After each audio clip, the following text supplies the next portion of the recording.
శ్మశానంలో ఆయన కూర్చోపోతే ఉగ్రభూతాలు వచ్చి ఓళ్ల మీద పడిపోయి ప్రజల్ని సత్కార్యాలు చెయ్యనివ్వవని అక్కడ కూర్చుని తాండవం చేసి వాళ్ళని కూర్చోబెడతాడు. పార్వతీదేవి అడిగింది మహాభారతం అనుశాసనిక పర్వంలో, శుభ్రమైన కైలాసం ఉండగా, ఇంత ఐశ్వర్యం ఉండగా, చింతామణి గృహం ఉండగా శ్మశానంలో ఎందుకుంటున్నారని అడిగింది.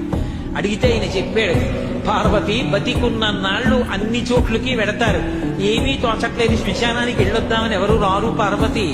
నేనంతవాణ్ణంటాడు, పొడుగ్గా ఉన్నానంటాడు, తెల్లగా ఉన్నానంటాడు, పండితుణ్ణంటాడు, పద్యాలు నాకు నోటికొచ్చంటాడు, ఉపన్యాసం చెప్పగలనంటాడు, నాకు పాటలొచ్చంటాడు, నేను నాట్యం చేస్తానంటాడు, నేను అధికారినంటాడు, నా దగ్గర డబ్బు ఉందంటాడు, నేను పాట పాడగలనంటాడు. ఇన్ని ఉన్నాయనుకున్న వాడిలోంచి ఊపిరి బయటికి వెళ్ళిపోయిన తరువాత వాడిని తీసుకెళ్లి 4 కొత్త కర్రల మీద పడుకోబెట్టి చాప చుట్టి తాడు కట్టి పైన నూలుబట్ట కప్పి తీసుకొచ్చి అన్నీ తీసేసి కర్రల మీద పడుకోబెట్టి కాల్చేస్తుంటే జీవుడు లేచి నిలబడి పుర్రె పగిలిపోయిన తరువాత కన్న కొడుకు కూడా స్నానం చేసి వెళ్ళిపోతుంటే చీకటి పడిపోయాక, అయ్య బాబోయ్ చుట్టూ ఉగ్రభూతాలు, నా వాళ్ళన్న వాళ్ళు లేరు, వీళ్ళని నమ్ముకున్నాను, ఒక్కడు లేడని ఏడుస్తుంటే నేనున్నాను రా అని చెప్పడానికి నేను కూడా లేకపోతే చచ్చిన వాడు 1000 మాటలు చచ్చిపోతారని అక్కడ ఉన్నారు పార్వతి, నా కర్మకాలక్కడ లేనన్నాడు.